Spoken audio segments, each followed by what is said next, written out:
Hamas ಅವ್ರು ಗೊತ್ತಿದ್ರು ಕೂಡ ಇಸ್ರೇಲ್ ಅವರು ದೊಡ್ಡದಾಗಿ ರಿಟಾಲಿಯೇಟ್ ಮಾಡ್ತಾರೆ ಅಂತ ಯಾಕೆ ಹಮಾಸ್ ಅವ್ರ ಮೇಲೆ ಅಟ್ಯಾಕ್ ಮಾಡುತ್ತೆ? ದ ಸ್ಟೇಟ್ ಆಫ್ ಇಸ್ರೇಲ್ ಅಂತ ಘೋಷಣೆ ಮಾಡ್ತಾರೆ. ಇದನ್ನ the 6th day of war ಅಂತ ಕರೀತಾರೆ.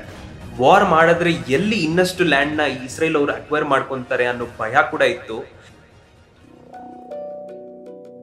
ನಾವಿವತ್ತು ಏನ್ ಮಾತಾಡ್ತಿದೀವಿ ಅಂದ್ರೆ ಪ್ಯಾಲೆಸ್ಟೈನ್ ಲ್ಯಾಂಡ್ ಅಲ್ಲಿರೋ ಇಶ್ಯೂಸ್ ಏನು, ಎಲ್ಲಾ ದೇಶಗಳು ಸೇರಿದ್ರು ಕೂಡ ಯಾಕೆ ಆ ಇಶ್ಯೂಸ್ ನ ಸಾಲ್ವ್ ಮಾಡಕ್ ಆಗ್ತಾ ಇಲ್ಲ, ಹಮಾಸ್ ನ ಸ್ಟಾರ್ಟ್ ಅಂಡ್ ಎಂಡ್ ಸ್ಟೋರಿ ಏನು, ಇಸ್ರೇಲ್ ಅವರೇ ಕ್ರಿಯೇಟ್ ಮಾಡಿರೋ ಹಮಾಸ್ ಯಾಕೆ ಇವಾಗ ಅವ್ರ ಮೇಲೆ ತಿರುಗಿ ಬೀಳ್ತಿದೆ, ಹಮಾಸ್ ಅವ್ರು ಗೊತ್ತಿದ್ರು ಕೂಡ ಇಸ್ರೇಲ್ ಅವರು ದೊಡ್ಡದಾಗಿ ರಿಟಾಲಿಯೇಟ್ ಮಾಡ್ತಾರೆ ಅಂತ ಯಾಕೆ ಹಮಾಸ್ ಅವ್ರ ಮೇಲೆ ಅಟ್ಯಾಕ್ ಮಾಡುತ್ತೆ, ಇದೆಲ್ಲ ಇನ್ ಡೀಟೇಲ್ ಮಾತಾಡೋಣ ಬನ್ನಿ.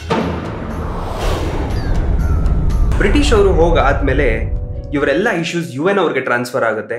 UN ಅವರು 1947 ಅಲ್ಲಿ UN ಪಾರ್ಟಿಷನ್ ಪ್ಲಾನ್ ನ ಮಾಡ್ತಾರೆ. ಅದರಲ್ಲಿ 2 state ಸೊಲ್ಯೂಷನ್ ನ ತರ್ತಾರೆ.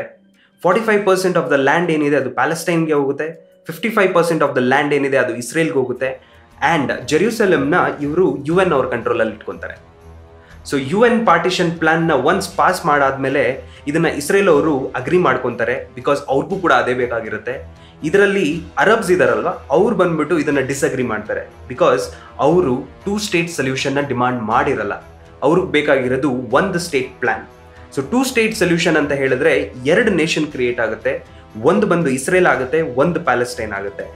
1 state ಪ್ಲಾನ್ ಅಂದ್ರೆ ಪ್ಯಾಲೆಸ್ಟೈನ್ ಮಾತ್ರ ಕ್ರಿಯೇಟ್ ಆಗಿರುತ್ತೆ. ಅದರಲ್ಲಿ ಜ್ಯೂಸ್ ಇರ್ತಾರೆ, ಮುಸ್ಲಿಮ್ಸ್ ಇರ್ತಾರೆ ಅಂಡ್ ಕ್ರಿಶ್ಚಿಯನ್ಸ್ ಇರ್ತಾರೆ.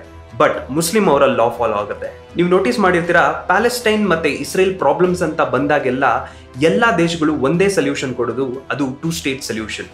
UN ಕೂಡ 2 state ಸೊಲ್ಯೂಷನ್ ನ ಇಂಪ್ಲಿಮೆಂಟ್ ಮಾಡಿಬಿಡುತ್ತೆ. ಆಗ ಇಸ್ರೇಲ್ ಅವರು ಇದನ್ನ ಇಮಿಡಿಯೇಟ್ ಆಗಿ ಎಕ್ಸೆಪ್ಟ್ ಮಾಡ್ಕೊಂತಾರೆ. ಎಕ್ಸೆಪ್ಟ್ ಮಾಡಿಕೊಂಡು 14th May 1948ಗೆ ಇಂಡಿಪೆಂಡೆನ್ಸ್ ನ ಡಿಕ್ಲೇರ್ ಮಾಡ್ತಾರೆ. ಇಂಡಿಪೆಂಡೆನ್ಸ್ ಡಿಕ್ಲೇರ್ ಮಾಡಿ ದ ಸ್ಟೇಟ್ ಆಫ್ ಇಸ್ರೇಲ್ ಅಂತ ಘೋಷಣೆ ಮಾಡ್ತಾರೆ. ಪ್ಯಾಲೆಸ್ಟೈನ್ ಏನಿದೆ ಅವ್ರ ಹತ್ರ ಯಾವುದೇ ತರ ಮಿಲಿಟರಿ ಇರೋದಿಲ್ಲ, ಯಾವುದೇ ತರ ಲೀಡರ್ಶಿಪ್ ಇರೋದಿಲ್ಲ ರಿಟಾಲಿಯೇಟ್ ಮಾಡೋದಕ್ಕೆ ಇಸ್ರೇಲ್ ವಿರುದ್ಧ. ಆಗ ಅರಬ್ ಕಂಟ್ರೀಸ್ ಇವರ ಸಪೋರ್ಟ್ಗೆ ಬರುತ್ತೆ. 14th May 1948ಗೆ ಇಸ್ರೇಲ್ ಕ್ರಿಯೇಟ್ ಆಗಿರುತ್ತೆ. 15th May 1948ಗೆ ಅರಬ್ ಕಂಟ್ರೀಸ್ ಆದಂತಹ ಈಜಿಪ್ಟ್, ಇರಾಕ್, ಸೈರಿಯಾ, ಲೆಬನಾನ್ ಮತ್ತೆ ಜಾರ್ಡನ್ ಇವ್ರ ಮೇಲೆ ಅಟ್ಯಾಕ್ ಮಾಡುತ್ತೆ. ತುಂಬಾ ಚಿಕ್ಕ ದೇಶ ಆಗಿರುತ್ತೆ ಇಸ್ರೇಲ್, ಮತ್ತೆ ಒಂದಿನ ಮುಂಚೆ ಎಕ್ಸಿಸ್ಟೆನ್ಸ್ಗೆ ಬಂದಿರೋದ್ರಿಂದ ಇದನ್ನ ಈಸಿಯಾಗಿ ಸೋಲ್ಸ್ಬೋದಿತ್ತು. ಬಟ್ ಹಾಗಾಗ್ಲಿಲ್ಲ. ಯಾಕಂದ್ರೆ 1 ವರ್ಷ ಇವ್ರ ಜೊತೆ ಹೋರಾಡುತ್ತೆ ಇಸ್ರೇಲ್, ಮತ್ತೆ ಅರಬ್ ಕಂಟ್ರೀಸ್ನೆಲ್ಲ ಸೋಲ್ಸ್ಬಿಡುತ್ತೆ.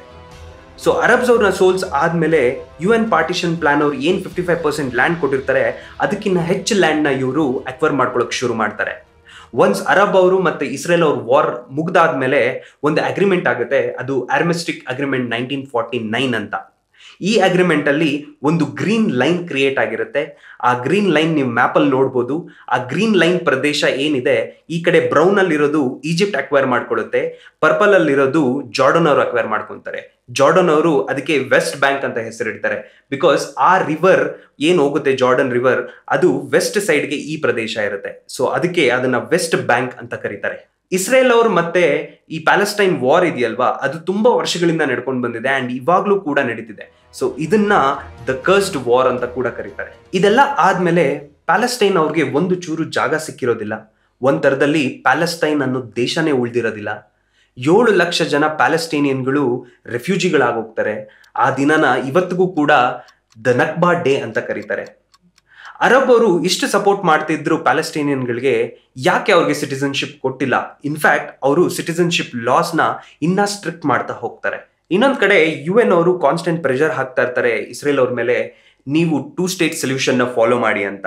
ಆದ್ರೆ ಇಸ್ರೇಲ್ ಅವರು ಹೇಳ್ತಾರೆ, ನಮಗೆ ಸೆಕ್ಯೂರಿಟಿ ಥ್ರೆಟ್ ಇದೆ, ಸೊ ನೀವು ಪ್ಯಾಲೆಸ್ಟೈನಿಯನ್ಗಳನ್ನ ಈಜಿಪ್ಟ್ ಮತ್ತೆ ಜಾರ್ಡನ್ ಏನ್ ಅಕ್ವೈರ್ ಮಾಡ್ಕೊಂಡಿದ್ದಾರೆ ಲ್ಯಾಂಡ್ಸ್ ಅಲ್ಲಿ ಇಡಿ ಅಂತ ಹೇಳ್ತಾರೆ. ಇದನ್ನ ಕೇಳಿಸ್ಕೊಂಡ ಈಜಿಪ್ಟ್ ಮತ್ತೆ ಜಾರ್ಡನ್ ಅವರು ಅದು ಆಗೋದಿಲ್ಲ, ಬಿಕಾಸ್ ನಮ್ಮ ಪೊಸಿಷನ್ ಹಾಳಾಗತ್ತೆ ಅಂಡ್ ಮತ್ತೆ ಇಸ್ರೇಲ್ ಅವ್ರು ನಮ್ಮ ಮೇಲೆ ವಾರ್ ಮಾಡ್ತಾರೆ ಅಂತ ಅದನ್ನ ಡಿಸ್ಅಗ್ರಿ ಮಾಡ್ತಾರೆ. ಸ್ವಲ್ಪ ವರ್ಷಗಳಾದ್ಮೇಲೆ ಪ್ಯಾಲೆಸ್ಟೈನಿಯನ್ಗಳಿಗೂ ಅನ್ಸುತ್ತೆ ನಮ್ದು ಆದ ಒಂದು ಗ್ರೂಪ್ ಇರ್ಬೇಕಂತ. ಆಗ ಪ್ಯಾಲೆಸ್ಟೈನ್ ಲಿಬರೇಷನ್ ಆರ್ಗನೈಸೇಷನ್ ನ 1964 ಅಲ್ಲಿ ತರ್ತಾರೆ. ಅದ್ರದ ಮೇನ್ ಏಮ್ ಬಂದ್ಬಿಟ್ಟು ಇಸ್ರೇಲ್ ಅವರು ಏನ್ ಅಕ್ವೈರ್ ಮಾಡ್ಕೊಂಡಿದ್ರು ಲ್ಯಾಂಡ್ ನ, ಅದನ್ನ ಮತ್ತೆ ವಾಪಸ್ ತಗೊಳ್ಳೋದು. ಸ್ಟಾರ್ಟಿಂಗ್ ಅಲ್ಲಿ ಅಷ್ಟು ಇಂಪ್ಯಾಕ್ಟ್ಫುಲ್ ಆಗಿರ್ಲಿಲ್ಲ, ಬಟ್ ಆಫ್ಟರ್ 3 years ಅಂದ್ರೆ 1967 ಅಲ್ಲಿ ಮತ್ತೆ ಅರಬ್ ಕಂಟ್ರೀಸ್ ಇಸ್ರೇಲ್ ಮೇಲೆ ವಾರ್ ಮಾಡುತ್ತೆ. ಎಕ್ಸಾಕ್ಟ್ಲಿ ಆನ್ 5th June 1967ಗೆ ವಾರ್ ಸ್ಟಾರ್ಟ್ ಆಗುತ್ತೆ. 10th June 1967ಗೆ ವಾರ್ ಎಂಡ್ ಆಗುತ್ತೆ. ಇದನ್ನ the 6th day of war ಅಂತ ಕರೀತಾರೆ. ಮತ್ತೆ ಇಸ್ರೇಲ್ ಅವರು ಈಜಿಪ್ಟ್ ಅವ್ರನ್ನ ಸೋಲಿಸ್ತಾರೆ. ಸೈರಿಯಾದ ಗಾಲನ್ ಹೈಟ್ಸ್, ಜಾರ್ಡನ್ ನ ವೆಸ್ಟ್ ಬ್ಯಾಂಕ್ ಮತ್ತೆ ಈಜಿಪ್ಟ್ ನ ಗಾಜಾ ಸ್ಟ್ರಿಪ್ ನ ಅಕ್ವೈರ್ ಮಾಡ್ಕೊಂತಾರೆ. ಅಂಡ್ ಜೊತೆಗೆ ಜೆರುಸಲಂನು ಕೂಡ ಇವರ ಕಂಟ್ರೋಲ್ಗೆ ತಗೊಂತಾರೆ. ಆ ಡೇನ ದ ಜೆರುಸಲಂ ಡೇ ಅಂತ ಡಿಕ್ಲೇರ್ ಮಾಡ್ತಾರೆ. ಈ ವಾರ್ ಎಲ್ಲ ಆದ್ಮೇಲೆ 100% ಆಫ್ ದ ಲ್ಯಾಂಡ್ ಇಸ್ರೇಲ್ ಅವ್ರಿಗೆ ಹೋಗುತ್ತೆ. ಈ ಲ್ಯಾಂಡ್ಗಳ ಜೊತೆ 2 ಮಿಲಿಯನ್ ಪ್ಯಾಲೆಸ್ಟೀನಿಯನ್ಗಳು ಇರ್ತಾರೆ. ಈಗ ಆ 2 ಮಿಲಿಯನ್ ಪ್ಯಾಲೆಸ್ಟೀನಿಯನ್ಗಳಿಗೆ ಯಾರು ಸಿಟಿಸನ್ಶಿಪ್ ಕೊಡ್ತಾರೆ? ಇಸ್ರೇಲ್ ಅವರು ಸಿಟಿಸನ್ಶಿಪ್ ಕೊಡೋದಿಲ್ಲ. ಯಾಕಂದ್ರೆ ಸಿಟಿಸನ್ಶಿಪ್ ಕೊಟ್ರೆ ಅವ್ರಿಗೆ ರೈಟ್ ಟು ವೋಟ್ ಬರುತ್ತೆ. ರೈಟ್ ಟು ವೋಟ್ ಬಂದ್ರೆ ಅವರು ತಮ್ಮ ಲೀಡರ್ಸ್ನ ಆಯ್ಕೆ ಮಾಡ್ಕೊಂತಾರೆ ಅಂತ ಇಸ್ರೇಲ್ ಅವರು ಇದನ್ನ ರೆಫ್ಯೂಸ್ ಮಾಡ್ತಾರೆ.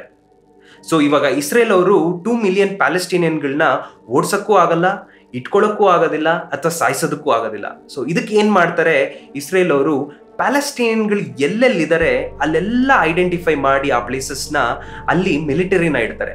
ಮಿಲಿಟರಿ ಜೊತೆ ಜ್ಯೂಸ್ ಅವ್ರನ್ನ ಮಿಕ್ಸ್ ಮಾಡ್ತಾರೆ. ಸೊ ಜ್ಯೂಸ್ ಅವರು ಯಾರ್ಯಾರು ಅಲ್ಲಿ ಸೆಟ್ಲ್ ಆಗ್ತಾರೆ ಅವ್ರಿಗೆಲ್ಲ ಫ್ರೀ ಮನಿ ಕೊಡ್ತಾರೆ ಅಂಡ್ ಲ್ಯಾಂಡ್ ಕೊಡ್ತಾರೆ ಅಂಡ್ ಗೌರ್ಮೆಂಟ್ ಜಾಬ್ಸ್ ಕೊಡ್ತಿದ್ದಾರೆ. ಇಸ್ರೇಲ್ ಅವರು ಒಂದು ಕನ್ಕ್ಲೂಷನ್ ಬಂದ್ಬಿಡ್ತಾರೆ, ಪದೇ ವಾರ್ ನಡೀತಿದೆ ಅಂಡ್ ಯಾರನ್ನೂ ಟ್ರಸ್ಟ್ ಮಾಡಕ್ ಆಗ್ತಾ ಇಲ್ಲ. ಇದೇ ತರಾನೇ ಇಸ್ರೇಲ್ ಅವ್ರನ್ನ ಯಾರ್ಯಾರು ಆಳ್ತಾರೆ ಅವ್ರೆಲ್ಲರೂ ಕೂಡ 2 ಸ್ಟೇಟ್ ಸೊಲ್ಯೂಷನ್ ನ ಮಾಡ್ಬೇಕು ಅಂತ ಹೇಳ್ತಾರೆ. ಬಟ್ ಬಾರ್ಡರ್ಸ್ ಅಲ್ಲಿ ಏನೇನ್ ನಡೆಯುತ್ತೆ ಅದ್ರ ಬಗ್ಗೆ ಯಾರು ಕೂಡ ಮಾತಾಡೋದಿಲ್ಲ. UN ಕೂಡ ನೀವು ಜ್ಯೂಸ್ ನ ಎಲ್ಲಿಟ್ಟಿದ್ದೀರಾ ಅದು ಇಲ್ಲಿಗಲ್ ಅಂತ ಹೇಳ್ತಾನೆ ಇದ್ರು. ಆದ್ರೆ ಇಸ್ರೇಲ್ ಅವರು ನಾವು ನಮ್ಮ ಸೆಕ್ಯೂರಿಟಿ ರಿಸ್ಕ್ ಹಾಕಕ್ ಆಗೋದಿಲ್ಲ ಅಂತ ರಿಪ್ಲೈ ಮಾಡ್ತಾರೆ. ಇದೇ ರೀಸನ್ ಪ್ಯಾಲೆಸ್ಟೈನ್ ಅಂತ ನೀವು ಗೂಗಲ್ ಮ್ಯಾಪ್ಸ್ ಅಲ್ಲಿ ಹುಡುಕಿದ್ರು ಕೂಡ ಆ ದೇಶ ಸಿಗೋದಿಲ್ಲ. ಯಾಕಂದ್ರೆ ಆ ದೇಶನೇ ಇಲ್ದಿರಂಗ್ ಆಗೋಗಿದೆ. ಇನ್ನೊಂದ್ ಕಡೆ ಗೋಲನ್ ಹೈಟ್ಸ್ಗೆ, ಗಾಜಾ ಸ್ಟ್ರಿಪ್ಗೆ, ಆಮೇಲೆ ವೆಸ್ಟ್ ಬ್ಯಾಂಕ್ಗೆ ಬೇಸಿಕ್ ಅಮ್ಯುನಿಟೀಸ್ ಇಸ್ರೇಲೇ ಕೊಡ್ತಿರುತ್ತೆ. ನೀವು ಮ್ಯಾಪ್ಸ್ ಅಲ್ಲಿ ನೋಡ್ಬೋದು 1946 ಅಲ್ಲಿ ಹೇಗಿತ್ತು ಇಸ್ರೇಲ್, 1947ಗೆ ಹೇಗಾಯ್ತು, 1949 to 1967 ಯಾವ ರೀತಿ ಅಕ್ವೈರ್ ಮಾಡ್ಕೊಂತು ಅಂಡ್ ಈಗ ಹೇಗಿದೆ ಅಂತ. ಇದೆಲ್ಲ ಇಸ್ರೇಲ್ ಮಾಡ್ತಿದ್ರು. ಅರಬ್ ಅವರು ಇದನ್ನ ನೋಡ್ಕೊಂಡು UN ಅವ್ರ ಹತ್ರ ಹೋಗ್ತಾರೆ. 1967ಗಿನ್ನ ಮುಂಚೆ ಏನ್ ಮ್ಯಾಪ್ ಇತ್ತು, ದ ಗ್ರೀನ್ ಲೈನ್ ಮ್ಯಾಪ್, ಆ ಮ್ಯಾಪ್ ಪ್ರಕಾರ ಲ್ಯಾಂಡ್ಸ್ ನ ಕೊಡಿ ಅಂತ ಕೇಳ್ತಾರೆ. UN ಅವರು ಇದನ್ನ ಇಸ್ರೇಲ್ ಅವ್ರ ಹತ್ರ ತಗೊಂಡು ಹೋದಾಗ ಇಸ್ರೇಲ್ ಅವರು UN ಅವ್ರಿಗೆ ನೋ ಅಂತ ಹೇಳ್ತಾರೆ. ನೋಡಿ, ಇಷ್ಟೊಂದು ವಾರ್ ಆಗಿದೆ. 1973 ಅಲ್ಲೂ ವಾರ್ ಆಗಿದೆ. ಅರಬ್ ಅವ್ರು ವಾರ್ ಮಾಡಿ ಸುಸ್ತಾಗಿ ಹೋಗಿದ್ದಾರೆ. ವಾರ್ ಮಾಡಿದ್ರೆ ಎಲ್ಲಿ ಇನ್ನಷ್ಟು ಲ್ಯಾಂಡ್ ನ ಇಸ್ರೇಲ್ ಅವರು ಅಕ್ವೈರ್ ಮಾಡ್ಕೊಂತಾರೆ ಅನ್ನೋ ಭಯ ಕೂಡ ಇತ್ತು.